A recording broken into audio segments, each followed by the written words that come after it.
The World Cup Trophy Tour, which started on the 12th of September in Rio, Brazil, will travel across 88 countries, with Ghana, kind courtesy Coca-Cola, being the only West African country it will visit. The head of public affairs for Equatorial West Africa shared more light on this historic event. The exclusive rights to the FIFA World Cup Trophy Tour.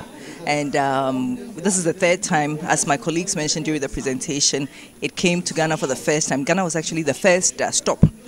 In 2006, it was presented to then President Kufuor. In 2009, it came to Ghana again, and the late President Mills received it. And this year, is coming from Morocco. Ghana will be the next stop, and it will be sent to His Excellency John Dramani Mahama and presented to him. The trophy is expected to be in Ghana from Morocco on the 25th to 26th and finally depart on the 27th to Kenya. This year's event will be the third of its kind in Ghana. In a related issue, the communication director of the Ghana Football Association, Sani Dara, confirmed that Coca-Cola will sponsor this year's WAFU tournament to be held next month. They've agreed to sponsor the WAFU tournament taking place next month, and we look forward to enhancing our relationship with Coca-Cola. Coca-Cola has got a close affiliation to football.